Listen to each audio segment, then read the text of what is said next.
10. He'd go 5 in front of the test. My best He goes 1 for 1. Everyone's instructor. You have some black up. Oh, my kid here is like 1.6. I can't do it. So for a time, I'll be running around with a pistol with no attempt test. They just throw some guy like one shot team. I mean, you're not going to learn stealthy. No, I'll just literally barrel down there with. I'll just be like, gun low, and be like, oh, because it's like, get 50 kills with a pistol with a silence. What are you talking about? Challenge that, which is so, okay, what do you know? Oh, you're good. Oh, I'm just the guy turns around and his dick's like, he turns around and goes, bam. Hey. Very good. I have to get my. I'm trying to get my. Are we taking them back? Can I look up this Jim Siegel for my greatest? Yeah, we're going to in this class. Yeah. Good. Cars are like. Alright. Okay, flip. I'm going to hand these back. Now, as always, I'm going to collect these back from you. Just in case people are going to retakes and whatnot. So, I'll take these back here in a minute, but you at least get to see your score. We're going to go through them. As always, we always do this. Everyone finally is statement and finished it, so we're good to go. So, I'm going to let you see your score. Boy. Okay, alright. Hey, if I make a mistake, let me know. I thought I was pretty thorough with these, so. There's the gamer. How's Bluebird feel?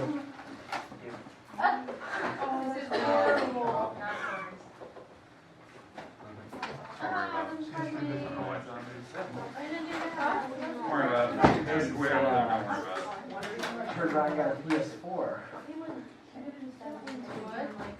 Definitely not yours. I bet I don't even know why I didn't do that at school.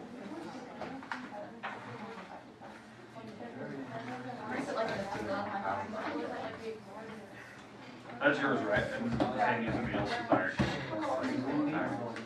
Well, I'm excited to get this test back. Hopefully I got a 6. I bet you he's getting the 9. What are you talking about me for? What are you talking about him for? What are you talking about him for? What are you talking about him for? What are you talking crap? I agree on crap. I think we should pick Justin, what did you get? 52 out of 62. Boy.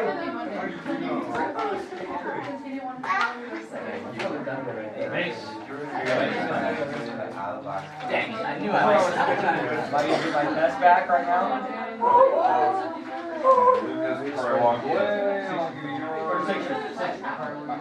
I missed the differential quotient once.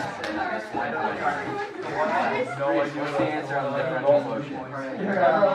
Rachel. Plus H minus 5. What did I do? What did I do wrong? I don't know. I just had 2x plus 8. I didn't know where the 5 was. What does that mean? Okay, alright. Hey, let's go through it. Let's walk through so you can see it. Most people kind of know what they made mistakes on once they left. Remember, you have every option of retaking if you want. You just have to come in the morning or after school. Preferably in the morning because now we have basketball starting. Come in the morning, minimum 10 minutes with me. We'll review the problems you missed, see if we can fix those mistakes. And then we'll retake at a later time. We'll set up a schedule with you. I always like to get these done within like a week and a half, so maybe by next Friday if we can get them retaken, just so you're not forgetting it as we go. So, because there's quite a bit of stuff on here. Now, let's walk through. It's at a 62 points total. Let's go through problem number 1. Now, remember, problem number 1 is based on the table. Sorry, I took a picture from yours so I could use it. All right, so on this one, it was letter C. Now, why y2 happens to be 2 minus x. Any number you plug in, and you go 2 minus this number, it will make y number 2. 2 minus this, 2 minus this, 2 minus 0, 2 minus 1, 2 minus 2, and it was justifying all the answers, so it was letter C. The next one, does your graph pass through the origin, y number 2? If you look at y2, no it does not. y1 did, y2 didn't, it hit 0, 2. It hit 2 above the origin, that was the y-intercept. So no, that was a definite no. Does your graph cross the x-axis? Yeah, it did cross the x-axis, it crossed at 2, 0. And you had to give me the point, or points, not a number, a point. Very, very clear on that. Which values of x's make y1 and y2 equal? A lot of people were putting this. I was asking for the value of x, -1. So be careful of that. Number 2, domain. Domain of the original graph up above. Domain is all the x numbers. X numbers for this graph are from anything from -infinity up to +infinity. That's how the graph is working. It's going forever to the left, forever to the right. There's no break in the graph. Function's range is y numbers. It starts at 0 for the y numbers and goes up. I had some people very interestingly put all y numbers greater than 0 or greater than or equal to 0. Fine, I'll give it to you. That's range. But I want an interval notation. 0 is not. And yes, it did use a bracket. There was a solid dot at 0. The most common mistake people made there, they tried to put -1.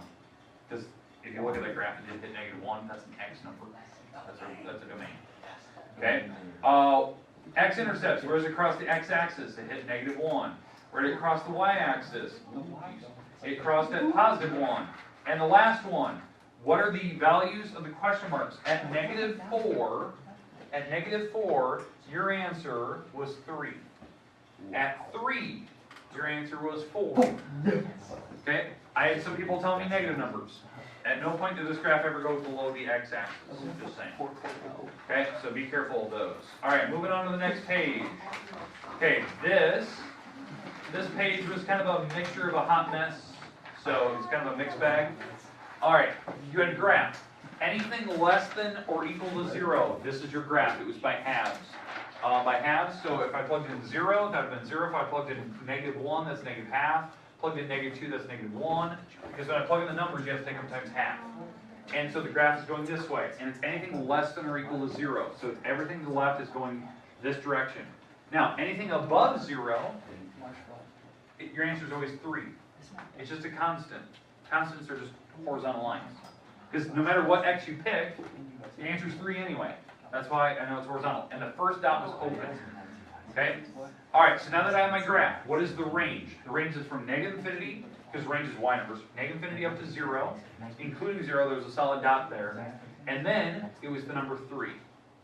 Number 3, because at one point it did plateau. And yes, you can include 3 because there is a lot of solid dots at 3.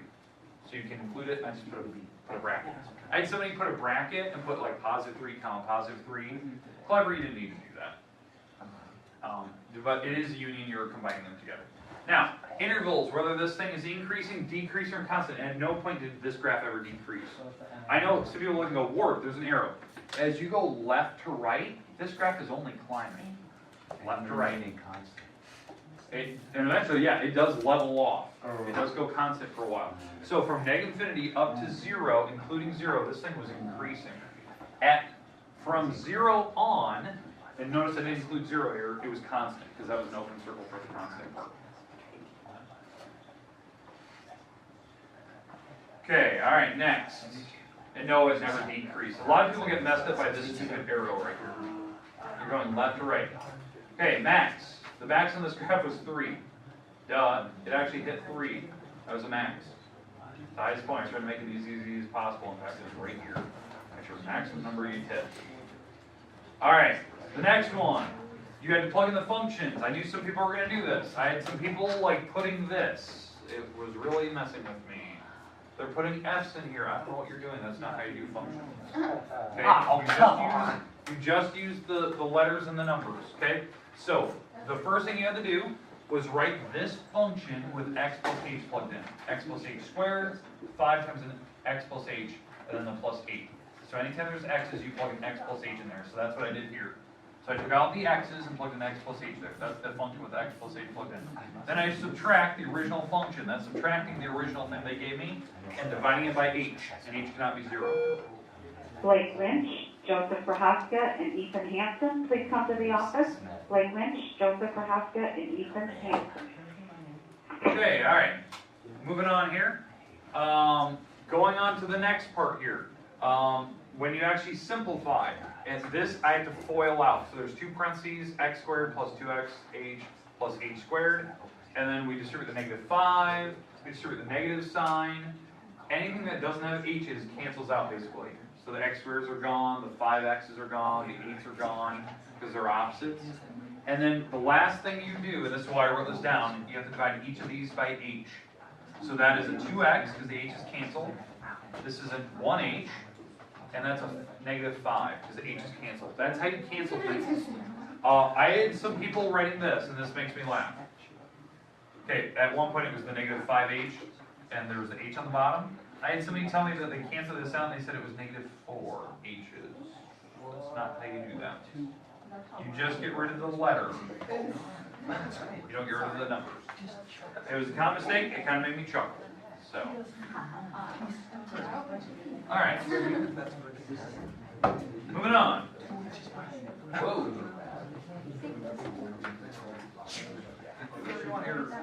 Oh, there we go. All right. Last one. All right. Last problem. You had to write this thing in point-slope form, and then rearrange it to slope-intercept. You automatically missed points if you didn't show everything you were supposed to. Like, it was automatically like -2. Like, the minute I saw that you were not showing where the slope was coming from, like, or your slope was wrong and you didn't finish the problem, or you're plugging in the wrong numbers, the most common weird thing that I was getting from people was the slope was off. Like, a lot of people were telling me the slope was 2, not 2. Here's these coordinates. This coordinate is -2, 0. That's the x-intercept. This is the other number. You subtract the y numbers on the top, and you subtract the x numbers on the bottom. So this actually adds to make 4.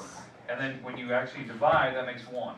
Now, a lot of people are like, Ward, I didn't know the y's going on the top. It's there. It's still sitting there. I haven't erased it yet. Okay, and then what you have to do next is, now that I plugged in the 1, you have to plug in one of the coordinates. I don't even care what coordinate you picked. I had some people picking the 0 or the -2, 0. I had some people pick a 2, 4. Either way, you're going to get down to your same answer anyway. That when you plug in the 2 and 4, or the 0 and -2, or whatever it is, when you distribute and you move the 4 across, this is what you should be getting anyway, no matter what your problem was. I had some people actually get the 2 correct, they just didn't have the slope right. I don't know how that was possible. So, all right, but that was number 5. 5 points, because you did have to show a lot of work there. Why? A lot of people missed points because of this stupid thing. They just didn't show any work. Or they did and it was wrong. Okay. All right. Number 6. All right. Now, this one is probably the most controversial problem, because I warned you on test and practice test days. This was worth the most points. You had to graph the original, graph the one that's parallel, not perpendicular. Some people didn't see that. It was parallel. And you had to come up with the equation for it, and the equation had to be in slope-intercept form. There is a lot of work you have to do to this problem, and some people didn't show anything, or the graphs were way wrong. So, the first step, I need to know what this thing looks like, the original one that I need to be parallel. I need to be parallel to this thing. So what I did is I just took this problem, moved the 7, moved the 2x over, divided by -3s, so that I could see what the original graph looked like. The original graph was going at -2/3, and it was going up 2 over 3, up 2 over 3, up 2 over 3. That was the slope. Okay? Mine needs to be parallel to that thing. It needs to be parallel, so my slope has to be the same. I just had to go through the -2, 2. So I had to subtract the -2, subtract the 2. I'm subtracting those numbers. Subtract -2, that makes plus. Subtract the 2. And then when I distribute, that makes a 4/3. I add the 2 across. This is 1/3 plus 2 is 3/3. That's the thing I'm graphing. 3 1/3 going up 2 over 3, up 2 over 3. You can kind of see the dots that I'm doing there. Okay. I was looking for the original graph, the new one, and were they even parallel? It made me laugh when people didn't do parallel. They're doing perpendicular. Don't do that. You gotta read it. Okay, I kind of warned you that. Okay, lots of points there. Simple little stuff. That's algebra 1. Okay, number 7. You had a graph. And yes, they did overlap, but it was very minor. There was only one part where they overlapped, and it was actually the same dot. Okay, first one. This has to go to the right one, down 1. So this graph's going to the right 1, down 1. So right 1, down 1. And every dot moved right 1, down 1. Okay? All right. The next part, this second one, it's going to the left one, and it's being shrunk in half as tall. Just the height, because it's on the outside, so you're shrinking it half as tall. If it's on the inside, you do the opposite. It would actually be twice as wide. But it's on the outside, so it's half as tall. So left one, and now if this is at 2, now it's going to be half as tall. Left one, half as tall. Left one, half as tall, it stays on 0. Left one, half as tall. And you can kind of see my dots. It's half as tall, but it's shifted to the left. Because again, I left the order. You have to do horizontal shifting first, then you can grow and shrink it. Okay, there's your problems. A lot of people were like, they're trying to make this like twice as tall because they're thinking about like opposites.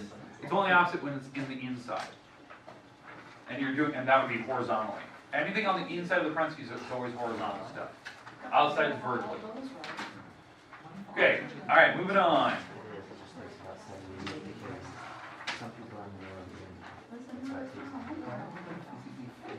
Okay, number 8. Okay, number 8. You had to add, subtract, multiply, and divide all the functions. You can see my work there. You had to tell me the domain of each one. Some people forgot that.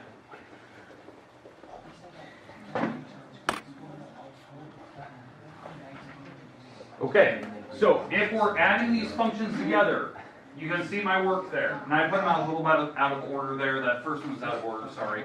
But when you add it, it doesn't really make a difference. Subtracting, they do have to be in the right order.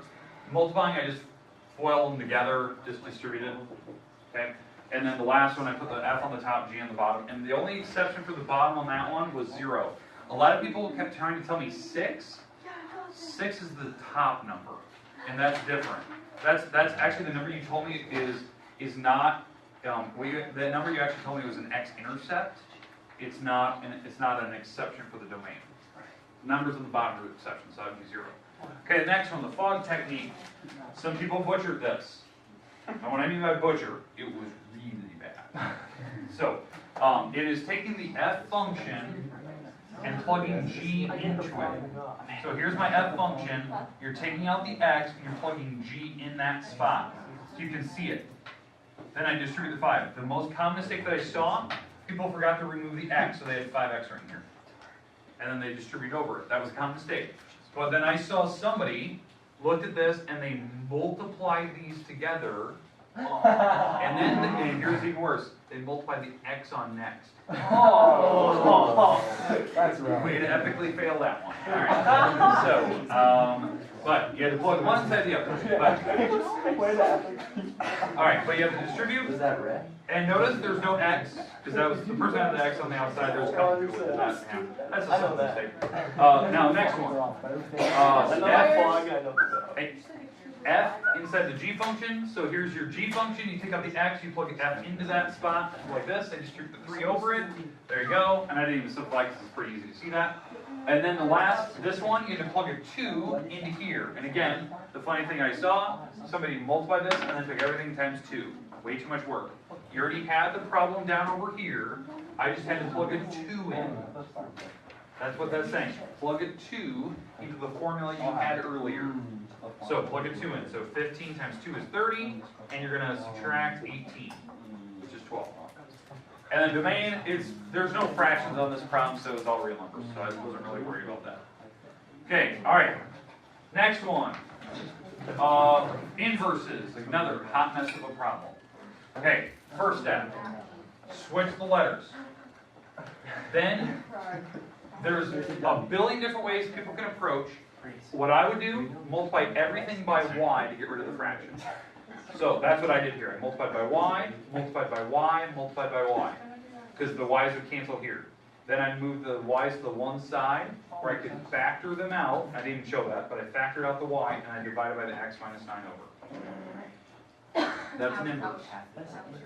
A lot of people had it switched around. Remember, you have to get the y off the bottom, and when you do that, you have to do correct steps. I had somebody very clever, they actually did less steps than me, because this is the way that they did it. And I was actually really impressed with this. They subtracted the 9 first. They subtracted the y first, and then they knew that they could just switch these two things around. That's a property of algebra that you can do a quick switch. I don't believe Kind of, it's based on a reciprocal rule.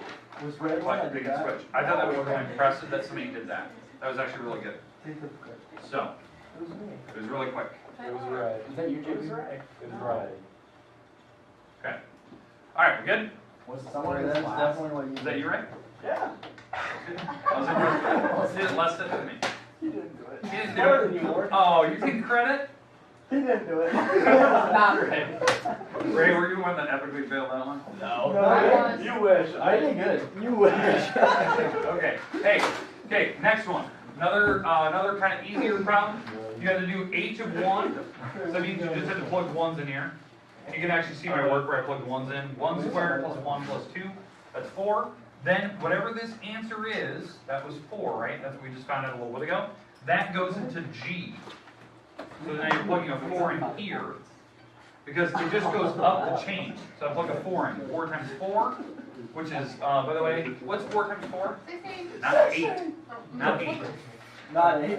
I had somebody tell me it was 8. Okay, so that was 16. We subtract 1, which is 15. And then you have to plug 15 up here. 15 times 2, which is 30 minus 5.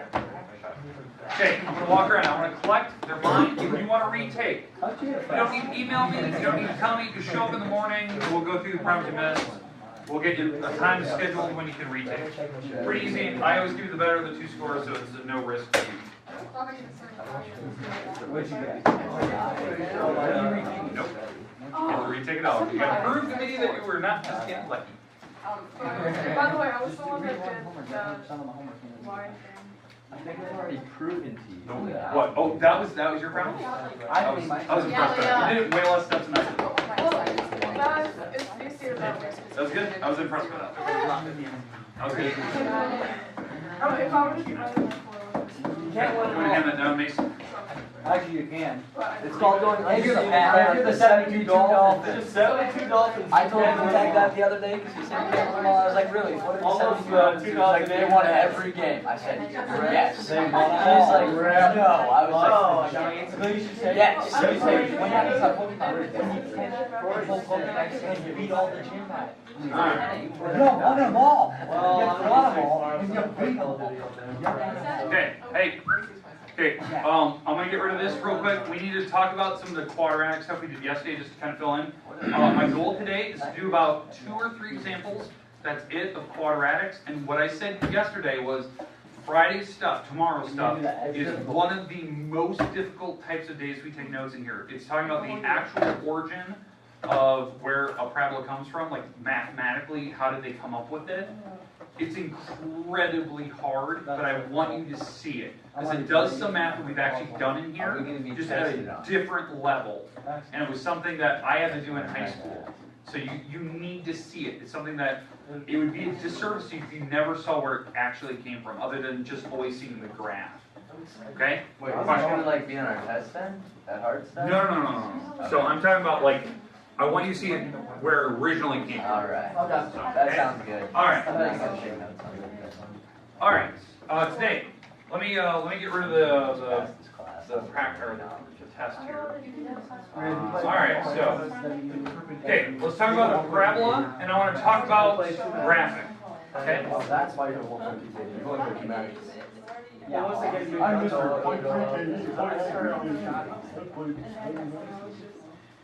Yeah, how come you didn't get on last night? I did know that. Okay. Hey. You guys were on. Okay. All right. So we're gonna do a couple things here, and remember, I'm mixing a little bit of chapter 2, a little bit of chapter 3 as we go through. The reason why I don't feel that we need 2 chapters to talk about the same topic, so I kind of mix some stuff together. So quadratics. Remember, a strong quadratic formula is this. It's like an actual quadratic looks like this. Now, this is not standard form. This is just the normal form that you write a polynomial in. Right? It's the definition of polynomials, right? That we can write like that. The a, b, and c can be random numbers. So just to give you an example of this, let's go with 2x squared plus 8x. Plus 17. Plus what? 17. 7. We'll go, okay, I'll go 7. I'll go with it. All right. Now, what we're going to be doing here, talking about this quadratic, and why I know it's a quadratic, it's got a power of 2. degree 2, right? I want to talk about like what are the parts to this problem? Like how can we do it? Right? Is there a way that we can factor it? Now, if this problem is factorable, which it's not, but if it is factorable, a factor, when you break it up into 2 parentheses, right? All those are is x-intercepts. A lot of people don't know that. That's all we do factoring for. Figure out x-intercepts. That's all it is. In fact, that's the same math. Now, if we could, I can't break up a 17 and 2 to make the 8 in the middle. You know, if I made that a different number, maybe I possibly could, but it's not factorable unless I use like crazy decimals. I'm not going to do that. The other way to do this problem, to figure out x-intercepts, because some people do want to find it, like if it will hit the x-axis, that's where this second formula comes in. And this is the quadratic formula. Oops. So the quadratic formula Opposite B. is how we find x-intercepts if it's non-factorable. So that's what a lot of people always tend to forget. And this is it. So negative b, or opposite b, I like how you put that, b squared minus 4 times a times c, all over 2 times a. Okay. Okay, I want you to have that somewhere in your notes right now. Take a minute, write that down if you have not already. I know some of you have it memorized, write it down. Okay? I think I wrote it down yesterday. I know that. I see that. I borrowed a piece of paper. Make sure, is it showing? I can't. I don't have extra paper for you. May I? May I? I can get you a piece. All right. Now, again, why do we have it? Why do we have a quadratic formula? It's simply used to find an x-intercept. That's it. That's what we use it for. A lot of people always get confused, like, oh, we're solving for x. But we're solving for an x-intercept. That's why we have it. So these are for x-intercepts. Again, the goal is I'm trying to teach you like why we do certain things in algebra 2. Why do we have these certain weird rules? Okay, that's why this chapter and chapter 3 can be kind of difficult. We talk about origin stuff. Where do things come from? Why do we do them? Why do we use them for? What's a practical application of this? Practical application. How do we apply it? Yeah. So we're going to apply the quadratic formula to this mess because obviously I couldn't factor it.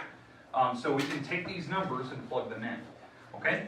And again, why I can't factor it? You can't break up 17. 17 is prime, and there's no way I'm going to make it 8. So like the minimum number I can make is maybe 19. Yes. So I won't be able to factor it. Now, so to do this problem in the quadratic formula over there, this is my A number, this is B, this is C. And again, you only use the number. Don't use the variable behind it. Some people always do that. They like plug an X in the board. I don't know what it's getting into. You're going way too far on that. So for mine, it's negative 8. It's negative 8 plus or minus square root 8 squared minus 4 times A times C all over 2A. Or 2 times A, and A is in 2. So 2 times 2. Okay, so if we actually write these numbers down, you'll actually see what's going to happen here. This is negative 8 plus or minus square root. This turns out to be 64 minus, and now this is 8 times 17. That's a 6, carry a 5. 8 times 1 is 8 plus 5 is 13, so 136. And we divide by 4. Let me double check my math that I did multiplying my head right. Okay, alright. Now, I don't need to go further. I know this is kind of weird. When you look at the square root, we know it's a negative number. I don't need to go further. It's the number inside the parentheses, by the way, this number is called a discriminant. A discriminant is how I can tell where this thing is going. It literally goes off the word discriminate, which means to profile, basically. So I can look at that problem and kind of profile where this thing's going to be.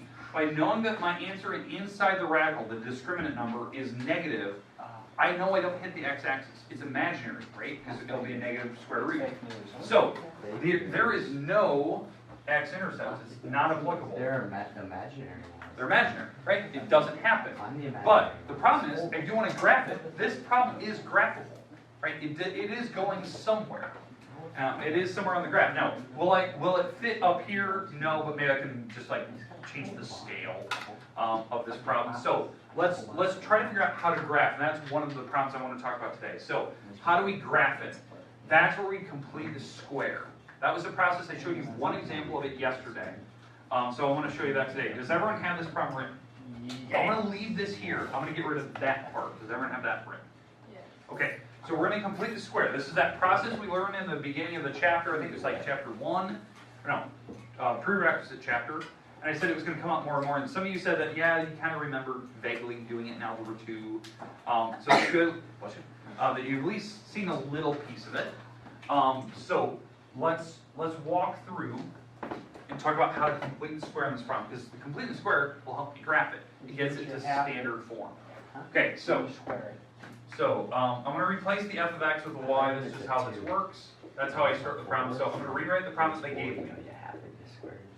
Okay, we good so far? First step, we're going to move this 17 over, and so it's going to become a negative 17.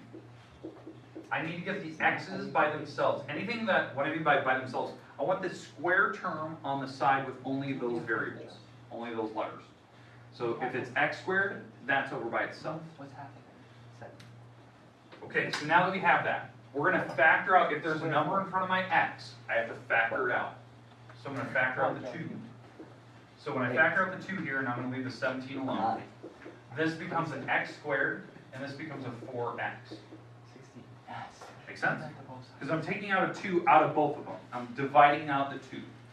So it's a common factor. That's what I'm thinking about. And notice I didn't pull an x out. Because I do want to leave it a trinomial, but I just need to make the x squared with a 1 in front of it. That's why I'm doing it. Because some people are like, oh, just take out a 2x. But I need to make it a trinomial. Taking out a 2x wouldn't make it there. Okay, so now we're here. I'm going to take half the middle. This is the middle term. There's 3 terms that are going to be in here. What's half of that? Half the middle, which is 2, and square it. So half 4 is 2. Square 4. We're back to 4 again. Now, here's a weird thing. I'm not actually adding a 4 to the other side. Oh my. Which is weird. A lot of people are like, well, you had to add something to both sides because I just made up that number. It's an 8. 8, because you have a 2. Because, yeah, the 2's on the outside. If I were to actually distribute this back in, that is actually an 8 that I just made up, not a 4. Even though it looks like a 4, it's actually an 8. And so I'm actually adding an 8 over here. So this actually turns out to be y minus 9 on this side. And over here, this factors apart to be x plus 2, x plus 2. And again, how I made that. I'm taking, why I made up that 4 is because I'm taking half the middle squared so I know it will factor perfectly. Here's my shortcut to you. How do you know what your parentheses are going to be, even if they're weird decimals and numbers? It's always, to make this parenthesis here, it's always whatever letter you have, and it will be half of whatever the middle is.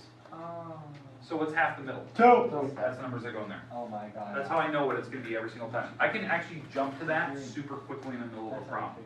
That's how I can do these really fast without having to write anything down. Because I know it's always going to be half the middle. That's going to be in both parentheses. The only thing I have to worry about is what's on the side of the y.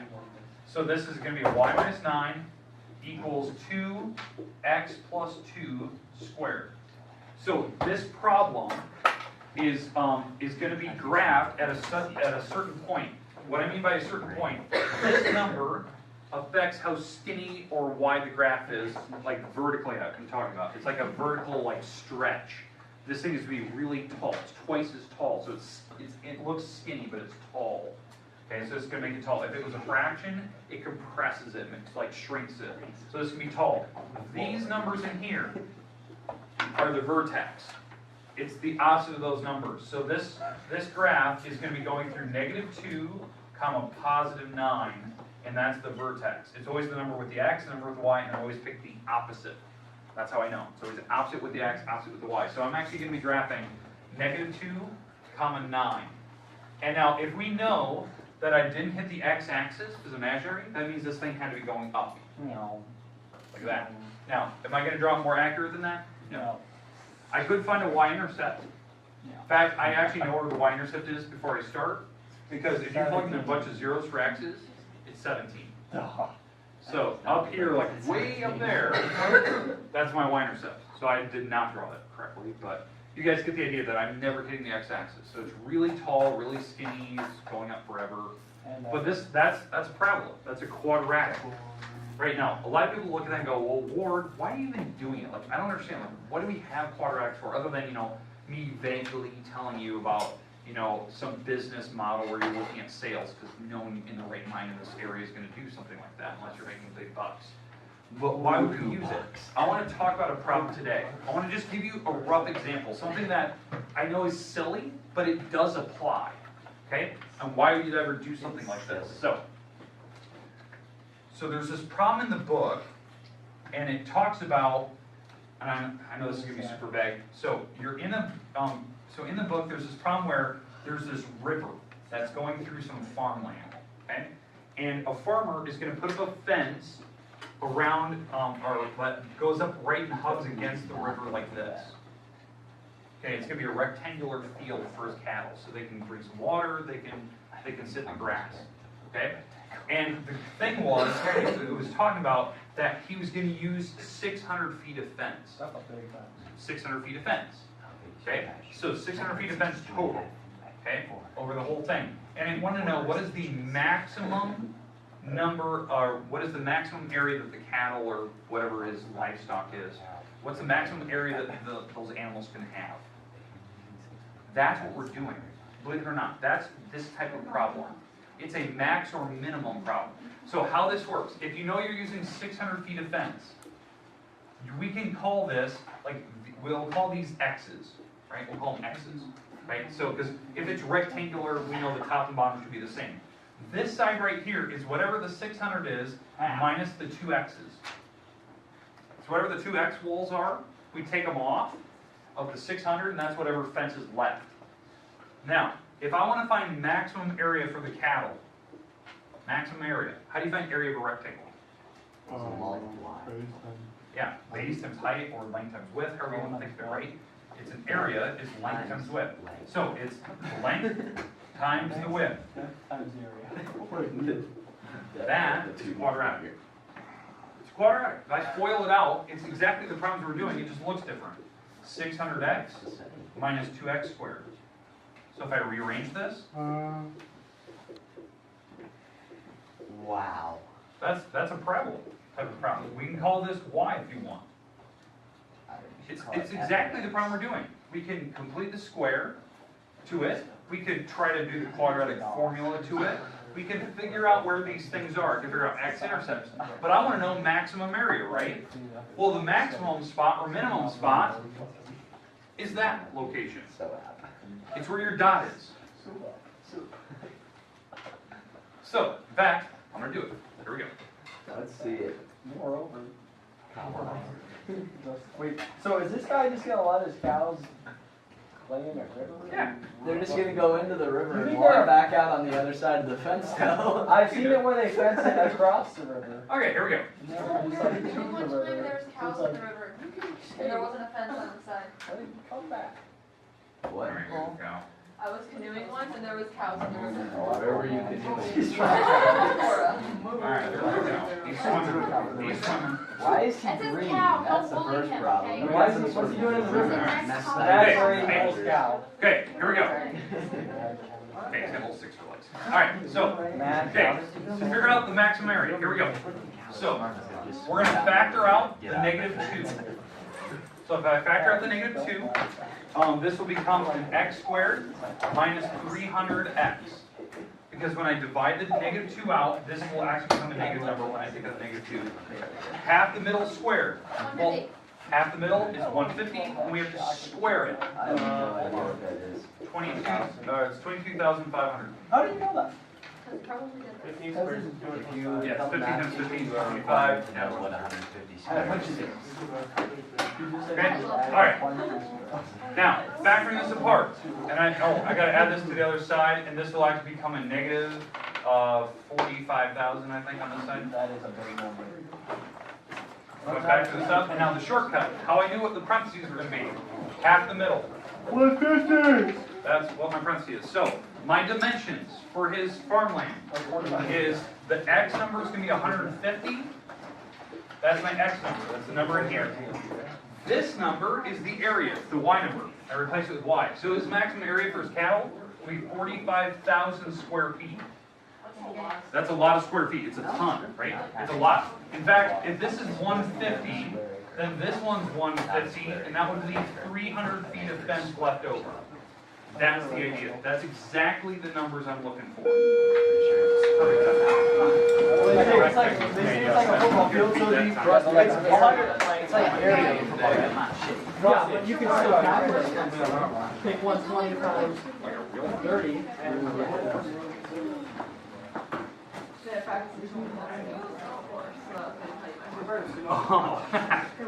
But, yeah. Anytime you want. You show up in the morning, we go through review.